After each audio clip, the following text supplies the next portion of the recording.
Welcome, beloved. Take a breath with me. Inhale, receive, exhale, offer. Today we step into a truth that many of us have learned the hard way. Love cannot cure what it keeps enabling. This episode is a gentle revolution. We're going to reimagine boundaries, not as armor, but as love's choreography.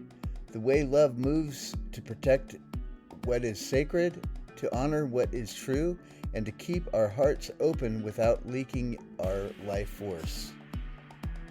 As you listen, soften your chest, feel the ground beneath you, and let your breath become your permission to tell the truth kindly, clearly, and courageously. Years ago, I said yes to something my body begged me to decline. The person asking wasn't cruel, they were simply insistent.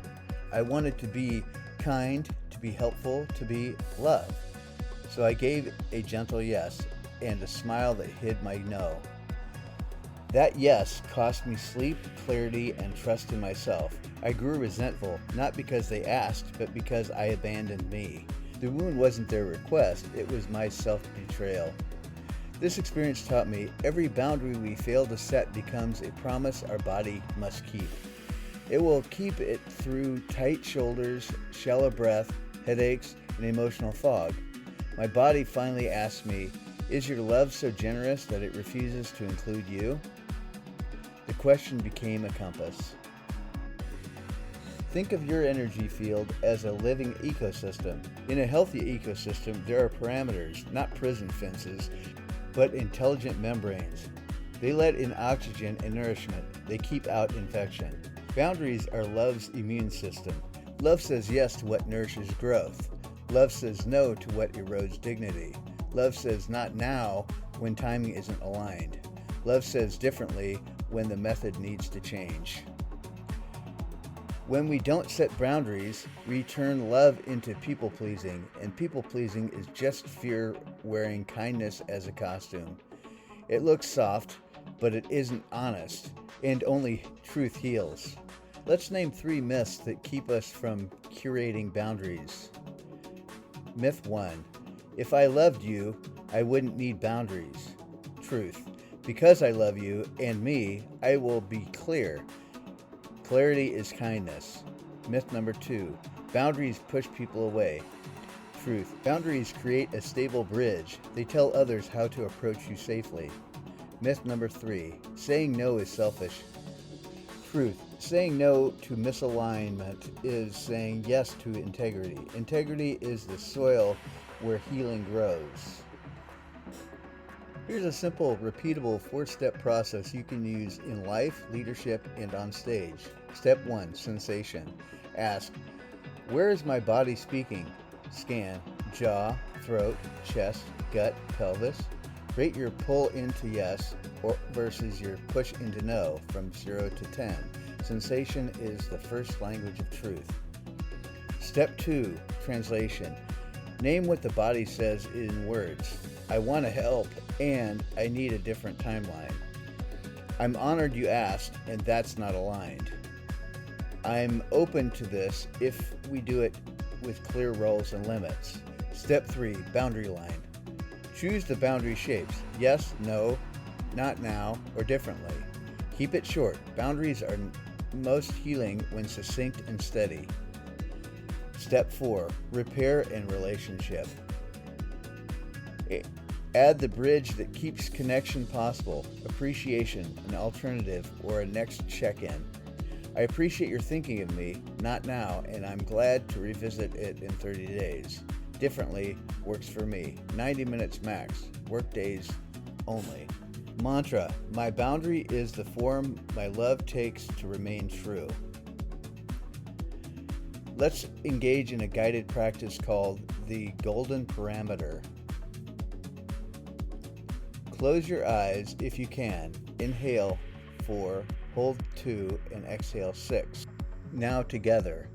Inhale 1, 2, 3, 4, hold 1, 2, exhale for 6. 1, 2, 3, 4, 5, 6. And again, inhale for 4. 1, 2, 3, Hold for 2. 1, 2. Exhale for 6. 1, 2, 3, 4, 5, 6. Now imagine a golden parameter around your body, about an arm's length in every direction. This is not a wall, it's a living light, responsive, warm, and wise. With each inhale, the parameter brightens. With each exhale, it clarifies. Whisper softly, I am safe to be clear. Bring to mind a small boundary you need right now. Feel where it lives in your body. Place a hand there. On your next exhale, let your boundary rise into a sentence. Simple, loving, clean. Say it aloud in your heart. Notice the body's response. Did breath deepen? Did the shoulders drop? That is wholeness returning. Seal it with, my clarity blesses everyone it touches. Inhale gratitude, exhale permission. Boundaries are not only personal, they are performative wisdom. Here's how to bring them on stage and into interviews, workshops, and coaching spaces. A. Frame the container. At the top of your talk, set norms with warmth. We'll do a Q&A at the end. Please jot questions as we go. We'll pause for a 30-second breath break halfway through. This is boundary as hospitality. Your audience relaxes because you are holding the room. B. Tidy interruption protocol. If someone interrupts or details, I love the enthusiasm, let me complete this thread, then I'll come right to you. You protect the arc without shaming the energy. C. Time as a sacred agreement. Signal time limits with kindness. One final question. Please keep it to one sentence so I can give you a full answer. Your model clarity, your audience models it back. And D. The loving decline. When asked to do something misaligned, thank you for the invitation. It is not fit for me right now, and I'm cheering you on. Offer a referral if aligned. You keep the field coherent. Let's integrate this with 3 prompts.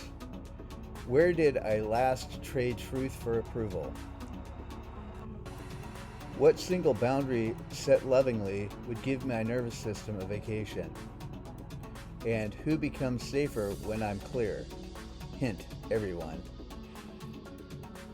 Commitment declaration. Repeat after me. I return to myself without apology. My no is a cathedral. My yes is a vow. My love remains open because my boundary is true. Thank you for being here. If today's episode served you, share it with someone who is healing from self-betrayal. May your boundaries become the generous architecture where love can live. Intact, radiant, unconfused. I love you, I respect your clarity, and I'll meet you on the next step of this journey.